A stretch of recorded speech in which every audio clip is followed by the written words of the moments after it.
All right, we still don't know officially where the president and the North Korean leader will be meeting to discuss denuclearization on the Korean peninsula, but the president did like the optics of the North and South Korean leaders meeting along the demilitarized zone here, and that might be a perfect venue to go ahead and follow up on with no less than, well, the president in attendance. We'll see. We'll know soon. The 5 is now.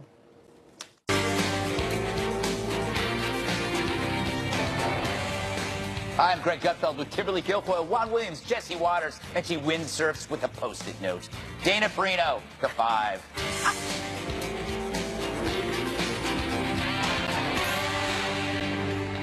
Hooray, Saturday was the White House Correspondents' Dinner.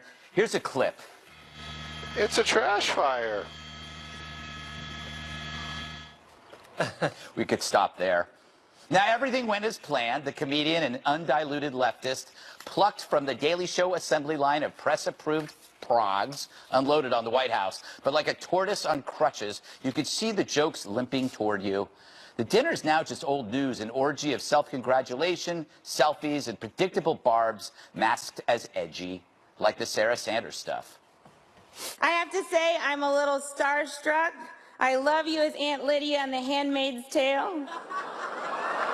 I actually really like Sarah. I think she's very resourceful. Like, she burns facts, and then she uses that ash to create a perfect smoky eye. Like, maybe she's born with it. Maybe it's lies. It's probably lies. And I'm never really sure what to call Sarah Huckabee Sanders. You know, is it Sarah Sanders? Is it Sarah Huckabee Sanders? Like, what's Uncle Tom but for white women who disappoint other white women? Now, Wolf reminds us that you can smear women as long as you're on the right side politically. The media calls that a roast. If you did it, it would be called misogyny. But progs play by different rules. Take Joy Reid. Whatever she wrote will be excused by people who would crucify you for much, much less. Being on the left excuses everything. You can drive girls into the drink or run the Klan and still sit in the Senate as long as you're a Democrat. Now, the comics defenders will say, but Trump said bad things about women too. You're right. He said bad things about everyone. But if he wasn't president and Marco Rubio was, you think Michelle would be any nicer to Rubio? He's pro-life. She's this. Mike Pence is also very anti-choice. He thinks abortion is murder, which, first of all, don't knock it till you try it. And when you do try it, really knock it. You know, you got to get that baby out of there. Disgusting. Maybe that's what Brian Stelter considers brave material. Take that, unborn baby. So yeah, Trump has said bad things, but he crushed ISIS and might just solve a 60-year-old problem called North Korea. I'll take that trade-off, even if I must listen to really bad jokes once a year. So should you. Kimberly, I go to you because I believe you feel strongly about this topic. Am I correct? Yes, because you were monitoring me all weekend in my tweets. Yes, so yes. You are correct. Yes, I was outside your house. Okay. You can see into the future. All right, so I have to tell you something. I felt that this was so mean-spirited that it wasn't anything that was like comedic about it. There was nothing to be gained for her saying these type of things that were directly targeted at Sarah Sanders. I think the majority of what she had to say went against her. This isn't advancing women. This isn't even advancing the First Amendment. This is just proffering cruelty. And I think if you were sitting in a chair like that, to listen to that, and everybody, basically, some people, I guess, left, etc., but to allow her to even to continue to go on in this way, I thought it was absolutely terrible. I didn't attend it. You know, we were all invited. We didn't go. Well, you went. I think you're the only one of the 5 of us, right? Okay. And so Juan will say what his personal experience was being there and actually listening to in the room. Sometimes it's a little different. But at home, and I rewatched it so many times, and I felt so sad for her. It's just one of those things, and Sarah conducted herself, beautifully and really handled herself well to sit there and listen to these things so mean-spirited. Bullying, that's what it is. I wouldn't like it if she said that about, a man, a woman, a child. But to do that, what did Sarah Sanders ever do to her to deserve those kind of personal attacks and that level of vitriol? I mean, she should feel horrible about herself when she goes to bed and she wakes up in the morning, Michelle Wolf, because none of that was funny whatsoever. Well, okay, Dana, they would probably respond that Sarah, because Trump wasn't there, Sarah, she becomes the target. She's the proxy. And number two, Trump has said things about, people's faces twice. So it's like, and some people laughed. Yeah. Right? And I just across the board, I don't think it's good or funny. The interesting thing about this is that just 2 months ago or 3 months ago, the president went to the Gridiron Dinner, and it was one of the first of these that he's attended. He brought the house down. He's very funny. Yeah. His speech was great. Nancy Pelosi was one of the speakers. I think that was her that night. And then Tom Cotton. Usually, if you have an elected leader who has to, and it's not easy to give a speech like that, and they have to practice, and it costs actually a lot because you usually farm it out to some great speechwriter. Yeah. And I don't think Washington, D.C. needs to bring in anyone from the outside to do these types of things. The Gridiron Dinner has never done it. It is always fantastic. The line that they have is the gridiron singes, but it never burns. I do hope that that's the last of the sound bites that I have to hear from her, because the voice is really, it gets to me. Craig Ferguson was one of the only comedians there that I thought was so gentle, because he basically just made fun of himself the entire time, and he complimented me, so that was, I remember that. But the other thing is when she talks about the abortion joke, one thing you could say in response is that, well, at least she called it a baby. Yeah, that's I think that was the biggest flaw. So now you think it's a baby. That's great. Yeah. Because we're going to take that to the Congress. Yeah. No, I think that was a big flaw in her, and her undermined her joke. Also, to your point, Obama gives great speeches. They didn't need a comedian. Usually the elected leaders who give funny speeches are usually, actually not even an elected leader. Laura Bush, when she did it the one year at the White House Correspondents' Dinner, it was hilarious when she called herself a desperate housewife. I mean, everybody got it. And you don't need to bring in somebody from the outside of D.C. Yeah. I Jesse? agree with you, Dana. It should be no more. Let the president do it. Like when President Obama spoke, he was very funny. He was very entertaining. Guess what? People would actually go then. No one wants to sit there and listen to this nonsense. Yeah. Jesse, not arousing success. No, Roseanne Barr said the first rule of comedy, you don't target someone in the audience who's more famous than you are. You'll lose the entire crowd. And this is what happens. You book a C-list comedian to make fun of the DC A-listers. Look who they've had the last couple years. Cecily Strong, Larry Wilmore, Hassan Minaj, Michelle Wolf. I've never even heard of any of these people. They're all Daily Show. Exactly. They're all Daily Show alum. I mean, these people are not famous comedians. Look who they had during a stretch of Obama.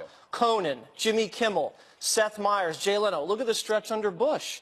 Colbert, Cedric the Entertainer, Jay Leno, Drew Carroll, well, you know what they would Hammond. say is they'd say that Colbert actually ended up with a primetime late night show partly because of that performance against George W. his career. Bush. So in that case, I blame the White House Correspondents' Dinner Association for him. But let's be honest, the delivery was terrible. It was average material. The voice was not good. I'm glad you said it, and I didn't have to say it first. But the point is that I blame the White House Correspondents' Dinner Association for this. They knew what they were getting into when they booked this person. Yeah, I agree. But this is who the left is. They have been smearing and hurting conservatives and trafficking in this kind of hateful, unfunny stuff for the last year. Been on the show for an entire year. We've had montages of this stuff. From Chelsea Handler going after Melania to, I think, the assassination jokes with Kathy Griffin and Johnny Depp. You've had Chris Matthews say horrible things, what they say on Morning Joe, the swear words on CNN. It's been despicable throughout the entire year. No one has ever condemned that. And here's the reasons why they condemned it this time. It was done in their room. It was done at their dinner by a comedian who they hired, and it was done to the person's face. All the other hateful stuff was on Twitter. It was on someone else's show. They didn't have to take responsibility. The reason they had to condemn this comedian now was because it was a PR problem for them. They were only doing it for that reason and that reason alone. And Juan, to that point, do you think that the White House Correspondents Association were cowardly for distancing themselves? I don't think they should have distanced themselves. They made the decision to have her there. They should have supported her, I think. Yeah, and I think they must be reacting to some backlash that they perceive. And I think the backlash, to my mind, as someone who was there and who was sitting there was no one walking out, by the way, was that you had Sarah Huckabee Sanders sitting on the stage. I believe she was 2 people removed from the lectern, and she's sitting there, and even the TV cameras then enlarged the perspective. So you could see Sanders reacting to Ms. Wolf. And the problem was that it just felt unfair to her. I thought, you know, I saw Sarah Huckabee Sanders later, and I held her hand. I said, you know, I think you have a great sense of humor, because in the moment you worried that she was going to burst into tears or stand up and walk out, and then it'd be a whole deal about that. And that's not what the White House Correspondents Association wants for their event. Where I disagree with you guys is she was hilarious. I think she was genius funny. I mean, and you don't understand. She was picking on the press a lot. She was picking on Democrats. She said about the idea that Franken is gone. She said Ted Kennedy probably says, hey, I murdered a girl, you know, that kind of thing. That was a good joke. You know what? And I think when I sit here with all you guys, you talk about liberal intolerance for a variety of voices and speech. Well, gee, here's a different perspective. And she went after, and probably her most telling thing was, she said, you know, you guys in the press, you created this monster, and now you're all making, but your books, your podcast, your TV shows making money, and you don't ever say, but you love, all you want to talk about is Trump and Russia. That was directly at the meeting. That was a good part. And then another good part was when she went after white women. And I'd never heard anything like this. She says, hey, you think about what's going on, not only with Sarah Huckabee Sanders, but you think about Kellyanne Conway, you think about Ivanka. Everybody says, oh, women's issues are going to be forefront. She says, you guys have disappointed white women, and she's called them Uncle Toms in terms of white women. To me, this was like, everybody, let me tell you, where I was thinking people were laughing. Okay. Well, maybe you were at a different table, because no, I watched the whole thing where I was. on C-SPAN 1, and she lost the crowd early, and she bombed. And there's so much good material about the Trump White House, from Acosta to Twitter to the Russians to Pelosi and Chuck Schumer.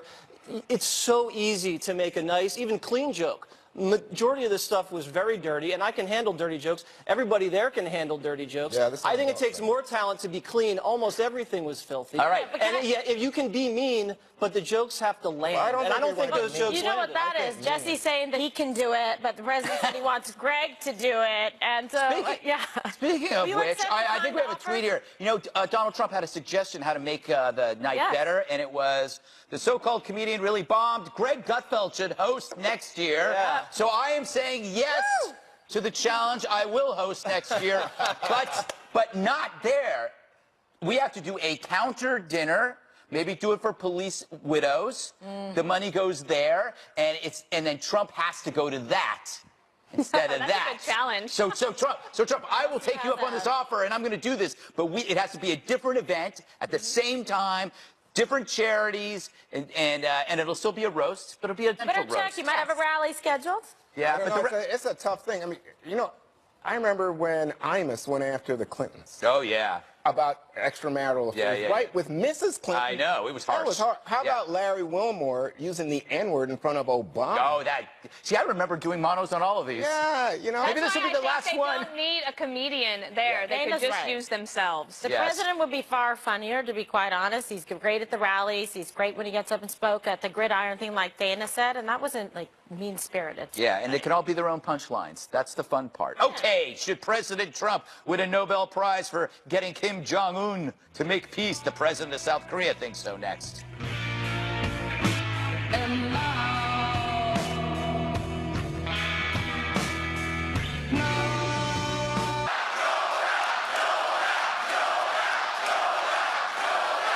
That's very nice, thank you.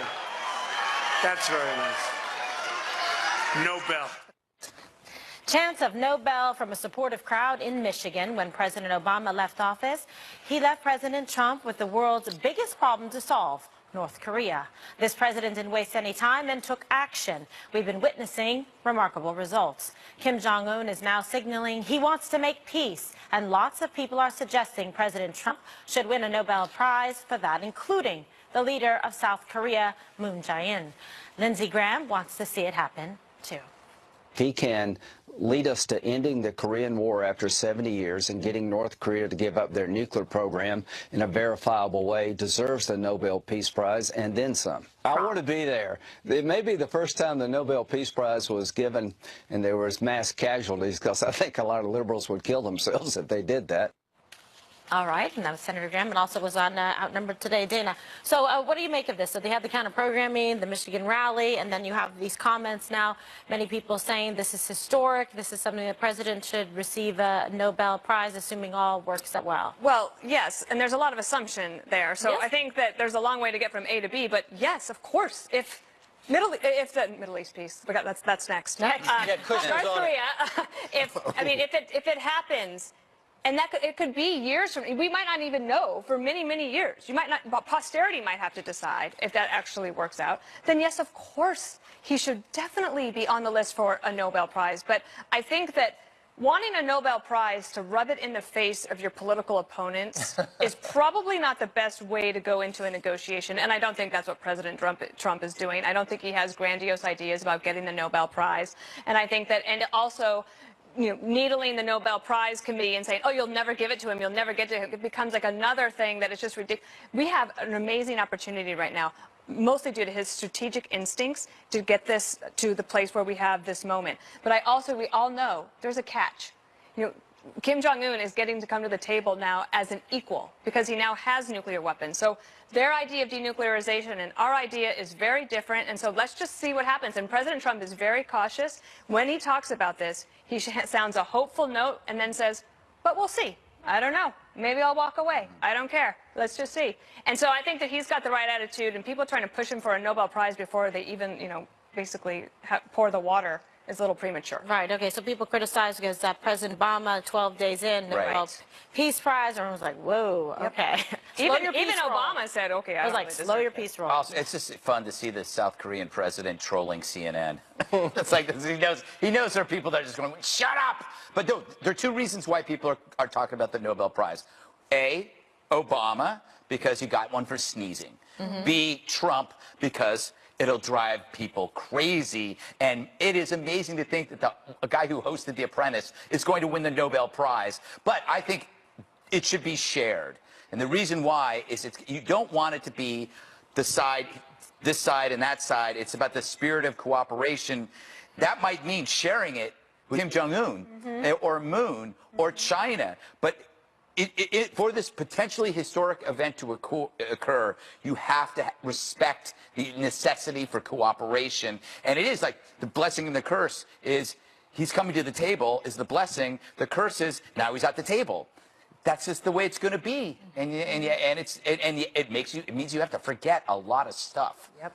All right, Jesse? Well, the president was asked about the Nobel Peace Prize, and he said, peace is the prize. And that was a pretty slick answer. Great line. You have to give him credit for that. You like that? If he does win it, I think he should accept it during the military parade, which we're going to have here in the United States with tanks rolling down At the my street. dinner gala. Yes, at Gutfeld's event.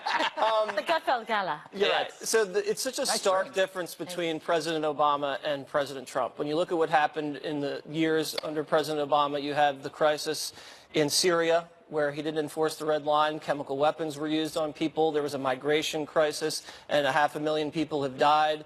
North Korea nuked up, and then ISIS took over a third of Iraq. President Trump has come in and defeated the ISIS caliphate, brought the two people to the table on the North Korean peninsula, and launched a few Tomahawk missiles against the Assad regime. So pretty impressive. And when you add on the top of the fact that the black unemployment at its lowest levels, a lot of the things that you would necessarily give Obama credit for that he talked about happening are actually happening on President Trump's watch. I don't think liberals can handle it because it defeats their entire narrative about how evil and corrupt and ineffective President Trump is. But Trump will always be viewed as results-driven. Obama was about hope, and he was about speeches, and he was about lofty ideals. But when you look at the actual results of this president compared to the last president, only in 16 months, I mean, the proof's in the pudding. I see. Well, you know what I'm going to do now? I'm nominating you for the Trump cabinet, because I think that kind of talk would be excellent. I don't think I'd get through the vetting. Yes, excellent at the next Oh, you Trump. don't have to worry about that. How's Yeah, that? well, no betting. There is no betting, so that's right. But I think There's no Trump would extreme love- betting. Yeah, Trump would love to hear from you. I'm telling you that. You know, I won't even have to go through line by line to say, that's a lot. But I will say this. So it's the widow of a former president of South Korea who said, oh, you know, Moon Jae-in, who's the president of South Korea now, you should get a Nobel Prize for bringing folks to the table. Moon Jae-in very graciously said, oh, no, not me, President Trump. And why was that smart, to quote Ms. Perino? It's smart because our president loves to be flattered. He loves to be Who doesn't? Yeah, I didn't say so than smart I do. because of that. I said smart because if you are thinking strategically and long term, Yes. you don't want to be the one taking the credit. You need the No. president to come to the table Exactly. with your best interest in mind. And you need the president to play along with you in order to achieve the end. And Moon Jae-in's end is peace on the Korean Peninsula and to try to somehow smooth out the difficulties that we all know have been interminable between North Korea, China, South Korea, Japan, and of course us, the USA. So to me, this whole thing is about the people who are Trump supporters so hungry for anything that would say, their guy's great, he's doing great, he's doing fine, he's going to get a Nobel Peace Prize. It looks desperate to me. No, it doesn't. I actually agree with you that people are hungry for that because they feel this is an injustice that this guy's doing a good job. You look at ISIS, you look at jobs, you look at North Korea. Oh, yeah. He's probably working in Iran right now. Yeah. But Who said I'm going to pull out of Syria? And then he changed his mind. Who's changing his mind on And he does Afghanistan? right. Yes, he changed his mind on Afghanistan. But that's not a criticism. Who blows up Guys, the, guys, what's going on with no. Iran? The rest of the world says, oh okay, my God. So let me get back to my point. Why are people who like Trump desperate for something? Because Gorsuch, ISIS, North Korea, jobs, and on CNN, it's stormy, stormy, stormy. But then we always say nobody's watching CNN. But I don't understand. In the airport, Dana, Dana. they're heavily covered in gift shops everywhere, and I'm not going to stand for it anymore. And what about, and But Michelle I want to Wolf? respond to something that I was you going to said, say, 'cause let like me a just say whole something litany. before you go on. Michelle Wolf made your point, Greg. She said, hey, these guys, all you want to talk about is Stormy and Russia, and you're making money off of it. Who created this Trump? Okay, well, this Stormy, like a three-minute encounter. I don't know about that. What I do know is that there's. I don't know. I mean, the point is, in the relative scheme of things of the world, we've got things going on in North Korea, South Korea. We have problems in Iran, Syria, all over the world. That's just foreign policy and national security. And guess what? I do want a president that's actually going to respond in real time to what's happening in the theater and not just have a stagnant policy. Foreign policy must evolve and must adapt and pivot. It's also hand in hand with military policy and strategy, right? He has to be able to respond to it, or he's not doing his job. Well, I think other presidents have responded, but maybe not the way you want it. I'm saying any president. Trump is obsessed with Obama. He's always saying Obama did, Obama didn't. Well, Obama was never obsessed with George W. Bush. I'm talking about the role of He ran against Bush until it was his last year in office. Everybody runs against the last one, right? But I think that this guy, as president, acts as if either Hillary Clinton or Barack Obama is still president. Obama said he was cleaning up Bush's mess for years. All right. His title is, for any president, Commander-in-Chief, right? Of all the forces. Okay. Remember that caravan of migrants? Well, it just reached the border. President Trump's reaction when the 5 returns.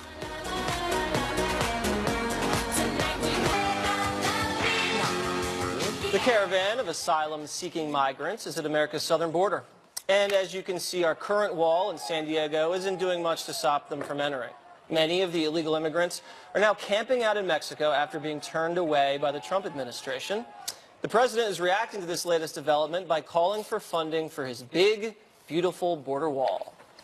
We are a nation of laws. We have to have borders. We don't have borders, we don't have a country. And I've been watching for weeks as the caravan came up. We have to have changes in Congress, and we have to have it quickly. We need a wall, number one. And you see that right now, you know, where they are, even though it's not a particularly good wall, and even though a small percentage can climb to the top, they have to be in extremely good shape. But a small percentage can climb that particular wall. We have a wall that's much more difficult. Vice President Pence was on the ground today in California checking out the new border wall construction. Greg, you've said this a few times. The caravan was almost designed to help President Trump politically. What do you think? It's a terrible visual image for amnesty and an amazing image for people who prefer process and enforce borders. But the most obvious question, if this is an asylum claim, why not just stop in Mexico? If you are truly desperate, right, you should be overjoyed to get out of your horrible country and get to Mexico. But no, you're saying, no, Mexico's not enough for me. I need to get to the United States.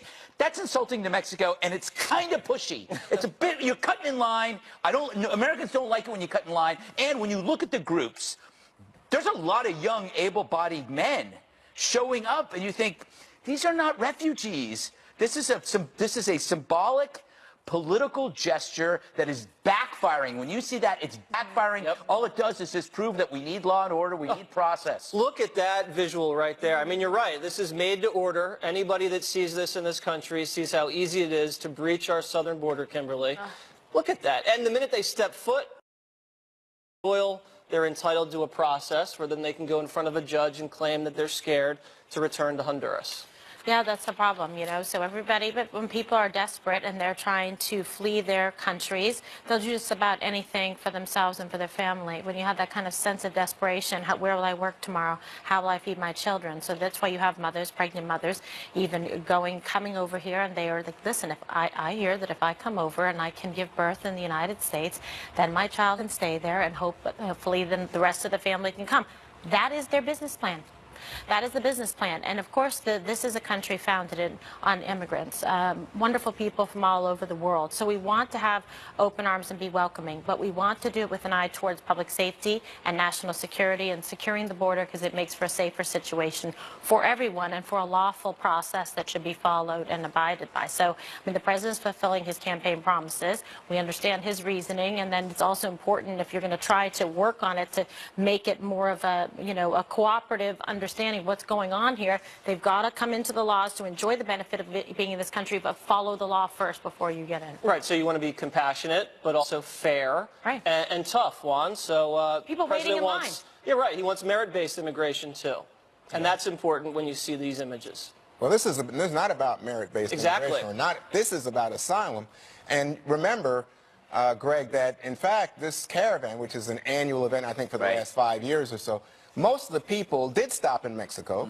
You have about 50 people who are trying to get in here, and what they want to do is to force the United States to give them an asylum hearing. And they believe that based on the evidence of not only political instability, but actual violence, oftentimes perpetrated by gangs and the like, that they have a case to be made. And that's why you have American lawyers on the other side of the fence giving them counseling about what to say, how to handle the asylum situation.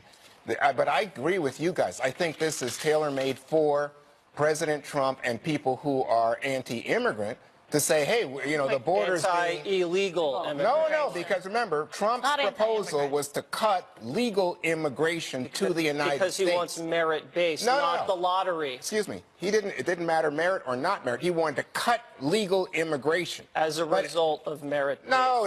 He just wants to cut he even wants to cut people who are qualified for legal merit-based immigration. But I just say, can we just get Dan in real quick? Let's get Dan in. So the president also says he wants to get more funding for the wall next time in the fall. Wants to shut the government down if he doesn't get it. Yeah, so September 28th, it's all setting up for a really big midterm election campaign issue. I think that this video is an in-kind contribution to President Trump and his, you might have to check out what those contribution limits are down there. I do think that the president could be in a position now, once these people will not all get in, they'll have to go back. But one thing that he could do, he's on like a foreign policy role right now, and he's had some really good meetings with world leaders.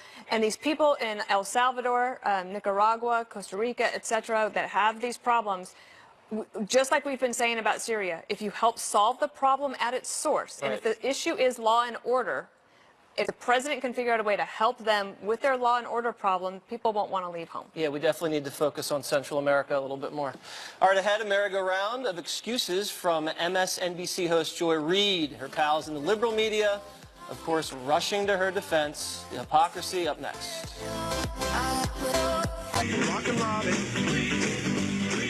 Welcome back. MSNBC's Joy Reid is continuing to feel the heat over controversial blog posts. The anchor's lawyer saying last week that the FBI was investigating potential hacking. But now, Reid says there's no proof. I genuinely do not believe I wrote those hateful things because they are completely alien to me. But I can definitely understand, based on things I have tweeted and have written in the past, why some people don't believe me. I've not been exempt from being dumb or cruel or hurtful to the very people I want to advocate for. I own that. I get it. And for that, I am truly, truly sorry.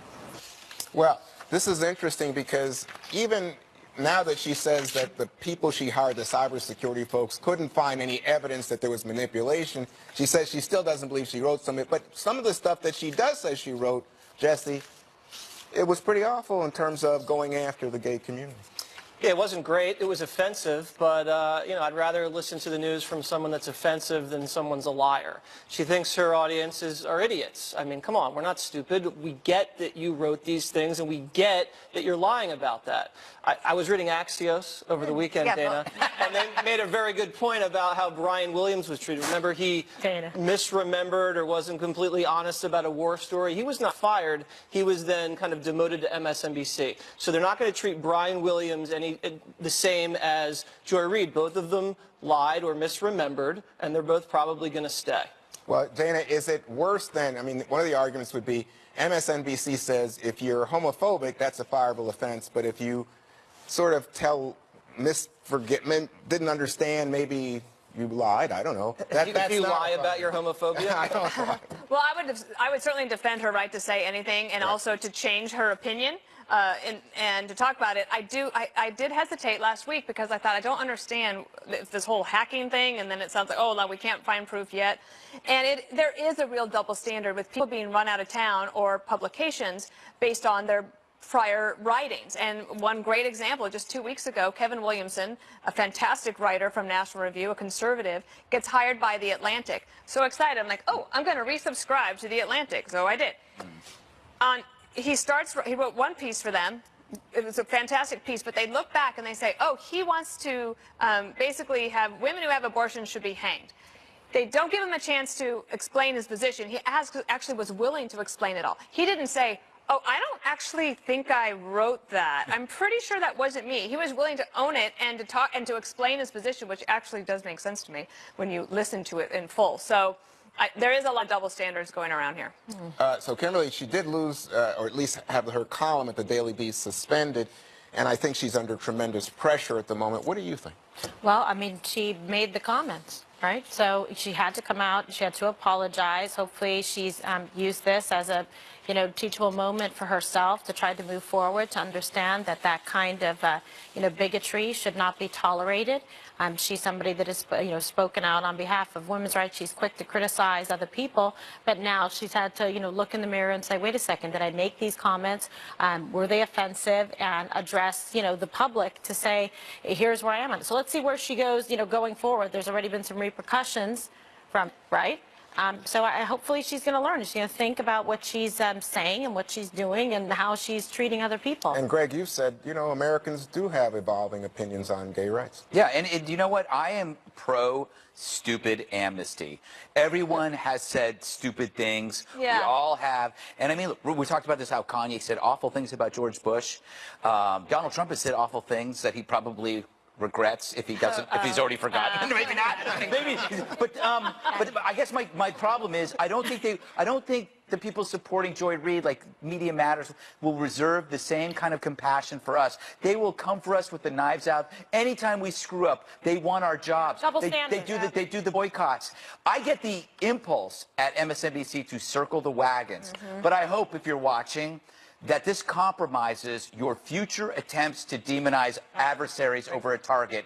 When one of us says something that is stupid, you should say, you know what? That guy defended Joy Reid, and he was right. Yeah, and we're going to say, I don't remember saying that. Yes. All right, guys. Well rehearsed, Greg and Jesse. A behind-the-scenes look at one of the hottest dinners in Nashville. Guess why? Dana and Jesse were waiting on the tables. Don't miss it. Straight ahead. Last week, Jesse and I had the honor of attending the 17th annual Waiting for Wishes dinner in Nashville to help raise money for some very special charities. At this dinner, we waited the tables, and it was an amazing night. Jesse, we haven't seen this yet, so here's the one.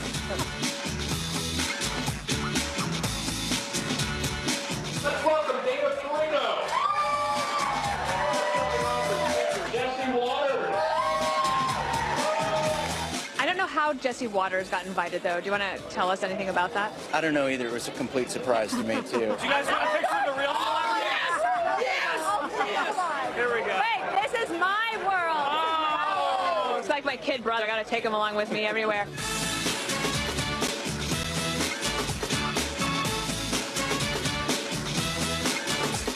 I did wait tables years ago, so we'll figure this out. Not even sure what I'm doing, but we'll make it work.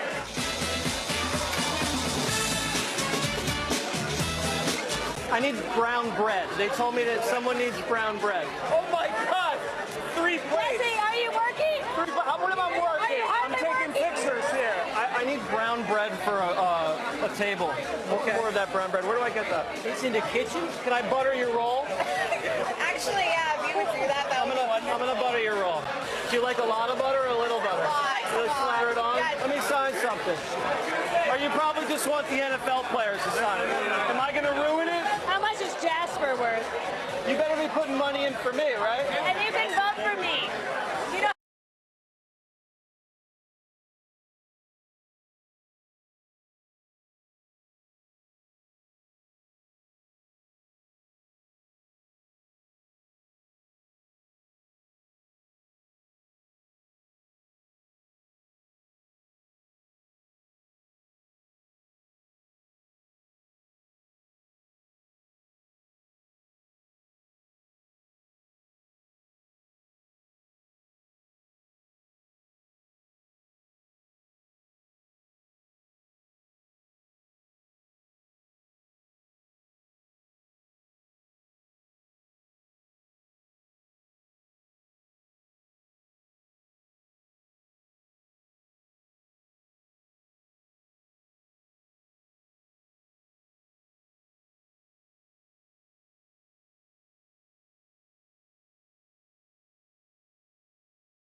So Tito Ortiz was there, and That's that was right. a big deal, right? He gave me a tip on how to fight. He said, if you're ever in a fight, Waters, punch him in the nose. But he's right, because it stuns them, and then their eyes water, and they'll blink and It's weird, because, like, he can punch, and you could... I can take a punch. Yes.